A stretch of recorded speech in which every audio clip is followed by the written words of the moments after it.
Welcome to Can't Stop, Won't Stop, Real Talk with Conor Wesley. I'm the owner of CW Coaching. Sat across from me is my partner Leanne, also my business partner. Leanne is massively involved in taking this business to the next level. She helps me with all the content, the finances, and everything behind the scenes to leave me more time to deliver what matters the most, getting people results. Today's episode is a little bit different to the last few episodes we've done. So on Friday, for those of you who don't know, I went to Brinsworth Academy. I spoke to the kids, and today we're going to elaborate on that a little bit more. So, Leanne's got the questions, I've got the answers. Let's get into it. So yeah, talking about Friday, do you want to just tell us what year group you were talking to, what you actually delivered, presentation? So, speaking to Year 12s at Brinsworth Academy, Yeah. the presentation was about obviously my past, going down the wrong path. It come from obviously I went to my son's school a couple of months ago in Careers Week to speak about my business. I think they'd seen on social media that I went to one school. Somebody from the school has been following my social media and seen my content that I've been putting out, speaking about my past, and asked if I'd be interested in going to speak to the Year 12s. So I went on Friday morning, um, just to educate them, hopefully encourage people who might think it's cool who are going down that wrong path, like I was, to hopefully just let them know that it isn't all what it's made out to be. So put a presentation together. We're very nervous, but enjoyed it. I think the build up on nerves were a lot worse than when I actually got there. Yeah. I enjoy doing it. I love speaking to kids, and it's something that I will continue to do. Yeah. It's also a goal that I put on my goal list back in December at a mastermind class, a goal setting and strategy session that we did. And I put on my goal list, it's down there. I put to get out there as much as I possibly can Yeah. to improve my public speaking and to get better at speaking in my content. Because I do get nervous doing these talks and stuff, but I know the only way to get through them nerves is to just do it. Repetition. Sort the nervous system out, the adrenaline, the flood of adrenaline that you instantly get when you're standing up there to talk in front of people. Yeah. There's a lot of people who can't do it. It's a very hard thing to do, public speaking. I did Christmas light turn on. Yeah. I went to speak to at my son's school for year threes. They were young. I didn't feel so nervous for that. Even that, I did feel a little bit nervous. But I did Lennox's funeral, and then I did Brinsworth. So yeah, it was really good. Kids came up to me after saying that I've inspired them. I know. I know, yeah, that was brilliant. Yeah. So obviously you always think like you're gonna like not embarrass yourself, but I'm not gonna do it anymore. I'm fine when I get there, but the build up to it, I'm thinking I could just get up there and embarrass myself in front of 200 people. Yeah. But they loved it. You could hear a pin drop in there. I don't think you'd be human if you weren't, anxious about speaking in front of all them people. No, it's definitely getting better. But I know for a fact, like every ounce of fibre in my body wanted to come up with an excuse to not do it. Yeah. But I knew for a fact that I had to do it because I'm somebody who just live with what if. I'd rather do it and realise that I've either not done as good as what I should have done and learn from it and get better at it than not know and always think what if. Yeah. I've said it in content before, like I get more nervous. Well, I did. I don't feel like I do now because I've got Multi-Con on Friday. I know. Multi Academy.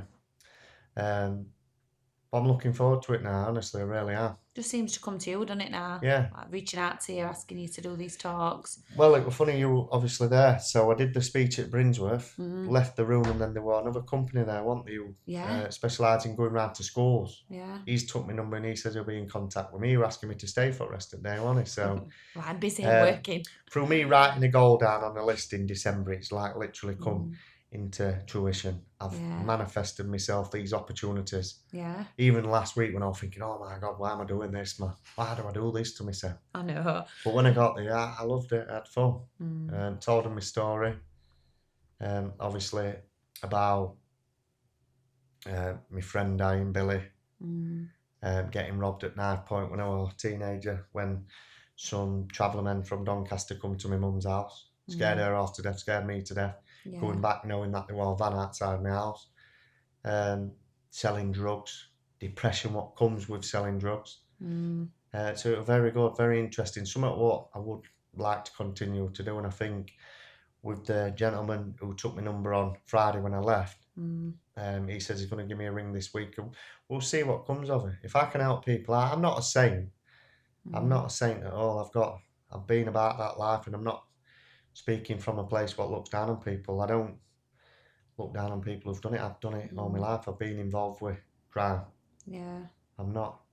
I was saying to one of the teachers, like, it's nerve-wracking anyway talking in front of a lot of people, but to openly talk about what you've been through and, like your life story and that's nerve-wracking as well. So, yeah, you smashed it. It was good. Well, she said, didn't she, said they're not, like, there's a few kids who, she said they've been only, like, messing about a little bit. She said they didn't hear a peep. They were just fixated on you, listen. And they come up after, didn't they, talking, asking me questions, and that was good. I can remember back at school when, I think probably about year 8 or something, the same company what we're in who I spoke to, similar sort of company to that, like ex-criminals and stuff, who go into school, speak to naughty kids.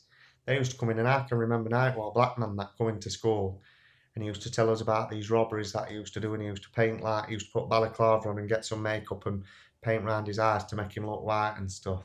And I can remember them now, and I was like, probably as a naughty kid, a little bit like inspired by ideas and that, like, but I can remember him coming in, and I was like intrigued and very like motivated by him. Yeah. Listening to people you can relate to, because if somebody comes in and tells you to be good who's never been bad, it's all right for them to say that, isn't it? Because they don't know about the lifestyle that you've lived. Yeah. When them kids started to walk towards you, I was thinking, what are they going to ask? Are they going to ask a bit more in detail about your story? But the words that they said, like, thank you, that was so inspiring. I know. I got right emotional, me. I thought, that's just amazing. Yeah, it was good. Especially with all nerves and doubts that I had leading up to it, and then to get people clapping like they did at end, and then people coming up saying that I'm inspiring them. Yeah. Yeah, it would definitely. I kept looking at the faces while we were doing slide and thinking, let's have a look, see what the reaction is. And they were just, like you said, you could hear a pin drop. They were just like... Yeah. I enjoyed it, and I will continue to do it. It's crazy. Like, I purposely find these situations to step outside my comfort zone when I can. Like, leading up to it, there were loads of excuses coming into me. I'd tell him you're busy, you can't do it, tell him this, tell him that. Well, that's just same in anything and all, though. That's when your body's trying to do you that, it's trying to keep you safe. It'll come up with situations. There'll be people wanting to start a transformation journey with the nervous system pulling them back, disguising it and dressing it up, dressing the excuse up as something else, as an excuse. You're too busy. But sometimes them nerves and that feeling, what you get, what you're trying to avoid, that's what you need to go through to get better. Yeah, definitely. Whether it's public speaking, job opportunities, fitness, anything, just to get better, you have to step outside the comfort zone. Gosh, you do. And I think them kids probably could relate, and probably, because they could probably sense that I was a little bit nervous, and I want just a polished speaker up there, rolling it off my tongue. They could see it were real and raw. I nearly like cried in one bit of it. You know what I mean? Not you cried, openly told them as well that you were dyslexic, didn't you? And you openly told them that. Yeah. You know what I mean? So they'll have polished speakers going all the time. Yeah. The fact that I'm a kid who they can relate to. Yeah. A lot of these come from deprived areas, like poor areas that we spoke. Yeah. Like council estate kids and stuff like that. So having somebody coming in who's actually made a successful business and stuff, it's probably inspiring to them. Yeah, definitely. Well, they said that to you, didn't they? they? Yeah. Well, instead of just looking up, so I used to probably, in a sense, sometimes look up to criminals and that. You know what I mean? Think they were cool. Yeah. I want to be like them. You know what I mean? Which is sad, really. Isn't But a lot of them who I wanted to be like, nah, they're not there, and it don't last forever. Well, not all the time. It can't do.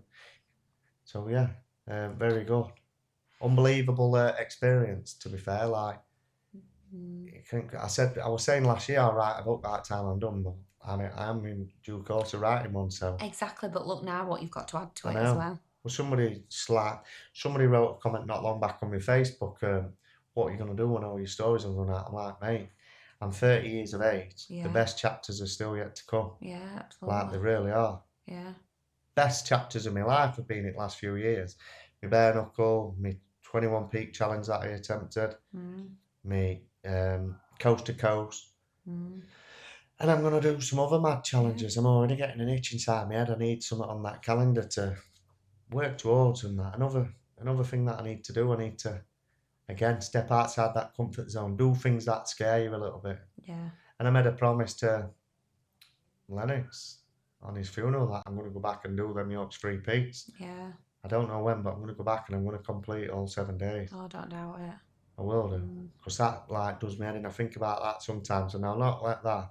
I'll not be able to settle until I go back and do them. Currently, I'm a bodybuilder, and I'm a bit too big to be doing York's 3 peaks 7 times in 7 days. Last time I didn't even train for it. I was still bodybuilding then. I was a lot fitter and doing a little bit of running, but I didn't really do much training. No. I did 4 days just on my sheer determination. Not really any training. Yeah. I wasn't like training for endurance. I was still, a couple of days before I set off, I was still like just bodybuilding. Yeah. And that ain't the sort of training that you do. But like I said, this year I'm going to compete, hopefully, if I can get myself in good enough condition to compete. Yeah. I'm going to see whether it sends shivers down my spine and feel like this is something I want to do. If I don't, then I'll go back to hobby building, not bodybuilding, and drop down and go more endurance, and then maybe train and get it scratched in my head about the Ironman, what I have got unfinished business with. Oh, yeah. And then I think if I were training for an Ironman, that would be working parallel to completing York's 3 peaks 7 times in 7 days. Both endurance, both horrible challenges. But you want to do it. But I want to do it. I will do it. Yeah. Yeah. So I've obviously put a few questions down here about what you spoke to kids about and stuff like that, but we've already kind of touched on that, haven't we? You've put content out about getting robbed before, and obviously explain it in your slideshows as well. But we've not actually heard the full story. So can you just walk us through what actually happened when you got robbed? There's been a couple of times, but the one at Knifepoint. So our young kid, 15, 16, I was selling Class A's, crack and heroin. There were some kids from Sheffield who were also in the village selling it, and they classed it as their patch, and I was selling on their patch. And then I'd gone to pick some more stuff up one day, and I walked past this car, just minding my own business, walking down the street with my dog, a little puppy, probably not long since had its jabs, a little pit bull that I had. And I walked past, and this window come down, and they were like, "Yo, Connor," they were like, "What?" They were like, "Jumping car," they were like, "Three, one white lad and 3 black lads." I'm like, "Fuck that." So I've ran down the street, picked my dog up, they've all jumped out of the car. I've ran down, and I'd just gone to out, well, I was going to where I'd picked some stuff up. So I've gone in the house, I'm just trying to shut door, luckily door, well, not luckily anyway, because they got in. I'm trying to shut door, and I've nearly got it, but then there's 3 of them on the outside. They've managed to get me in. I'm shitting myself. There's 3 blokes there. The bloke whose house he's dead now. He's died now, passed away. He come down with like some knives. He was like, whoa, calm down. They were like, yo, put them down. Let's talk. Just put them down. I'm stood there like petrified. Yeah. And then next minute, one of them whacked me. I can just remember like getting knocked out and coming round, but I was still like stood on my feet. And then they were like prodding me with knives and empty your pockets, empty your fucking pocket. So I'm there emptying my pockets. They took like 800 quid off me. The guy whose house it was, he was like, whoa, that's my money. I was concussed then. Didn't have a fucking clue what was going off. It just all over there. I can just remember just being stood in this kitchen, knocked out, on my feet, come round, getting me fucking pocket, like, prodded with a knife down here, saying, empty your fucking pockets, empty your pocket.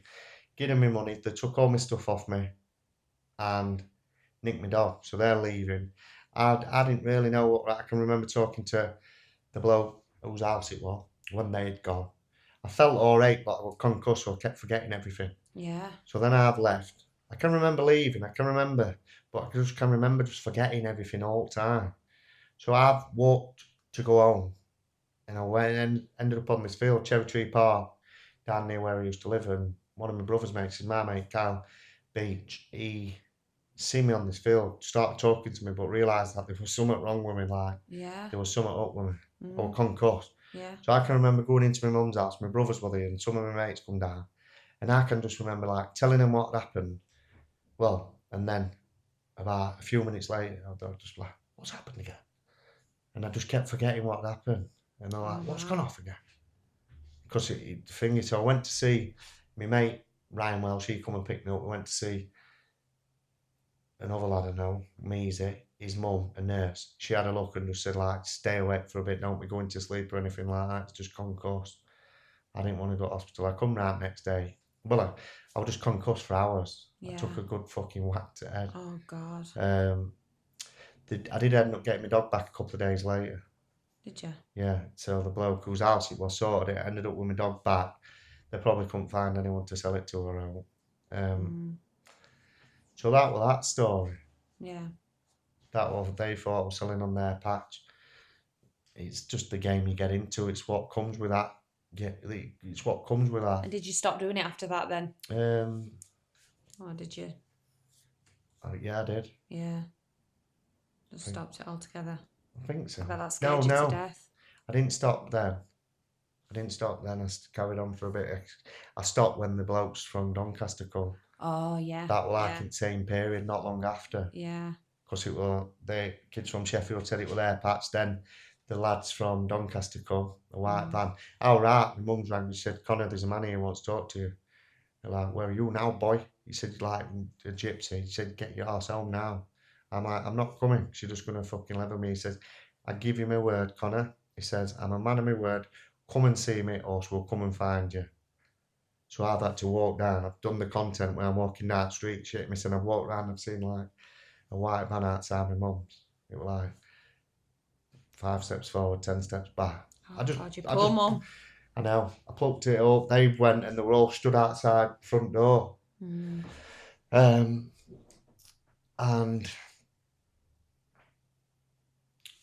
the main man who were there, all that flat cat's big bloke, sent the other three into the van. To be fair, it was pretty respectful, do you know what I mean? Yeah. I walked into my house, I'm shit myself, making him a cup of tea. Well, I think my mum made him a cup of tea. He's come in and he's just like, listen, boy, you work for me now. You're in a big man's game. He says, you work for me. He will be respected. And I just said, I don't want any of this. My mum don't need this. I say, my mum, she was shitting herself. Petrified. I just said, just let me get rid of my stock. And then I'll be done. My mum don't need this and I don't want this. And he just said, listen, boy, I'll give you a couple of days. And he says, if I find out, I will be back. We were like saying, you work for me. Is anyone giving you trouble? Anyone giving you beef? We were like, if they are, he says, you'll have like protection. I'll sort it out. Wow. And I just says, I don't want it. And he just says, right, I'll give you a few days. And if I find out, I'll be back. So that's when I stopped selling the horrible stuff. But that's what you get for selling that stuff anyway, do you know what I mean? It's bad, wrecks people's lives. They're fucking... Yeah, crazy. Yeah. So, as well, I wanted to ask, so what state were you in after that? You know, once they'd gone? Yeah. What were you like? What were your mum like? What was she saying? She just said, I need to sort my head out. Oh, I bet she was just in a right mess, mate. Bless her. Like... People are, when I put content out, they're like, what? I put content and there's all hard keyboard warriors saying, what? Somebody's told you to stop and you just finish like that? I did, yeah. Because they want just anybody. And I rang somebody because I know, and I said, would you find out if these are proper? And he rang me back, he said, yeah, I just spoke with somebody. He says, yeah, don't bother. He said, they're serious. Yeah. So, okay, the bloke come to my house, I have no, like, nothing against him. He was that's what they do. It's the game you get into. It's how they live, and that's what comes with selling stuff like that. Trouble. So after that, I got rid of my stock. fucked it off, like selling that stuff. It won't worth the hassle. There were Sheffield lads coming to fucking rob me at Knifepoint. There were Doncaster lads. And I just thought, I can't be arsed coming to my mum's house. And they were going round and levering people and all. Yeah. Like, yeah. And how old were you again after all? That's 17. Yeah. Maybe touching 18 at this point. What did you do after that then, like job-wise? I was still up to no good, but just not messing about with like... Yeah, big stuff. Like... crack and smack. Yeah. Yeah. Oh dear. I know. That is the worst. You get a lot of problems, like... You get a lot of problems when you start messing with that, like... So at what age did you go on oil rigs then? A couple of years ago. Oh yeah. What were we in now? About 2 years ago, oil rigs. So after that, I still got up to no good, selling stuff, coke, and then like people don't really see that as their patch. It's just me mainly. We like fucking the proper class. Well, they're all class A's, but like crack and smack. So then I still got up to no good for a bit, and then my brother ended up going jail. I stopped then because he got released, and he was like, "They know everything about you. All they've said, all interviews, like, do you work for your brother? Is Connor Wesley your boss?" And like all this shit. Because a lot of messages on phone all said like Connor and stuff. So he got 18 months. He come out. I stopped. But I didn't stop forever, if I'm truthfully honest. Like I had a good few years out and then started again. But you just live and learn, and it was just getting to the point where I just had enough. Yeah. Seeing how much it ruins people's lives and stuff. And it really does. Like, it really does. Oh, so if any young lads were watching this now and they were in a similar position, what's one thing that you'd say to them? Or if they were going to get themselves into that position? Because obviously you had a lucky escape. Lucky escape? Lucky escapes in them situations. Yeah. But I just changed it. Like, everyone, I were getting up to no good, earning decent money. And I went to college and everyone was like, "You won't fucking stick that out." I will be. Even when I was getting up to no good, I could always foresee, and I was like, "This won't last forever." And I always wanted to do better. Yeah. So everyone told me that I wouldn't stick college out. And I did. And I got a student at uni last year. And then I earned a decent career, started earning decent money, working for a company who I did my apprenticeship with. And I started working for McHughes all over the country, earning good money.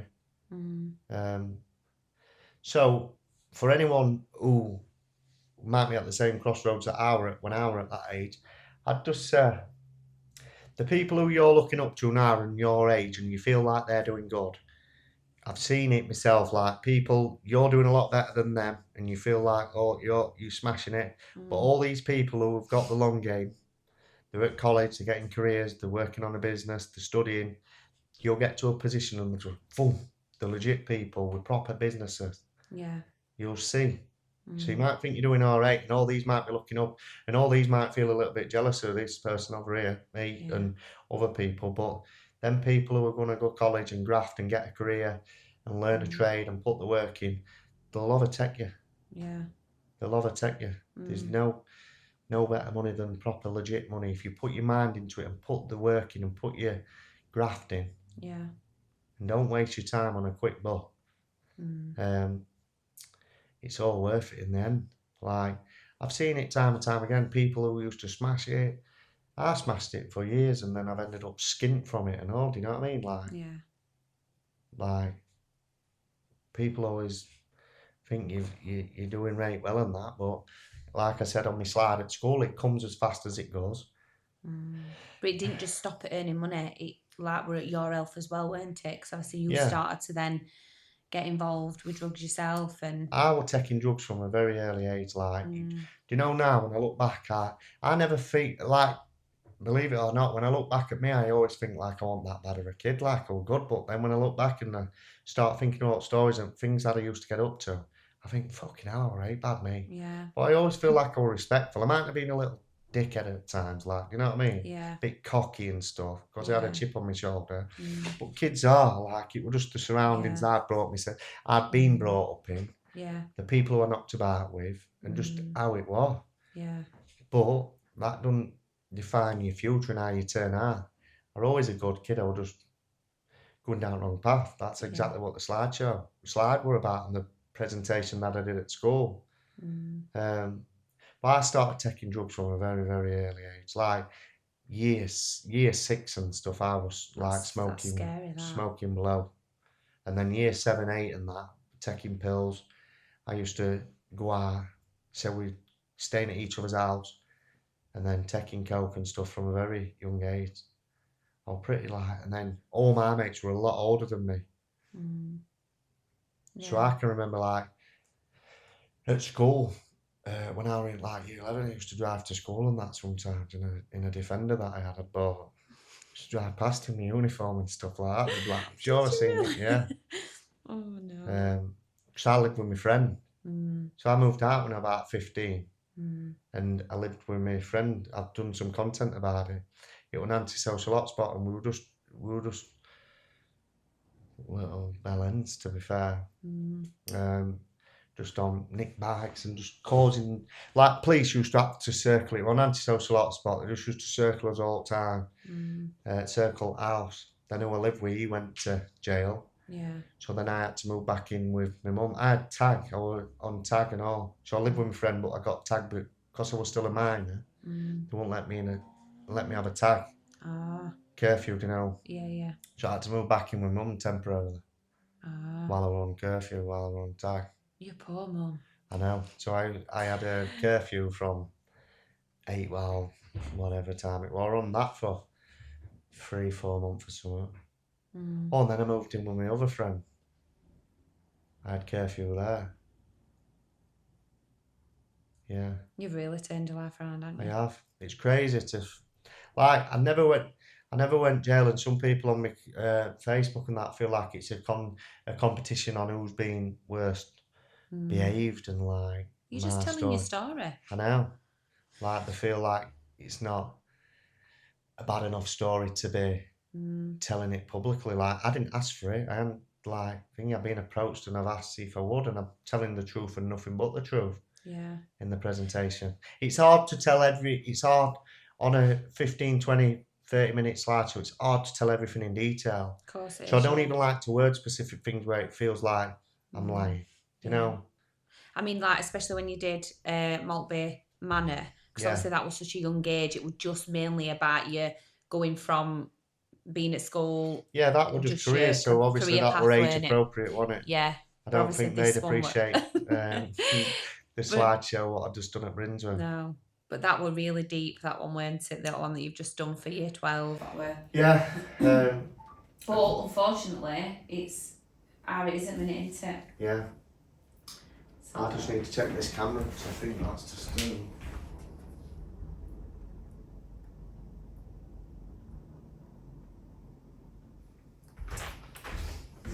No.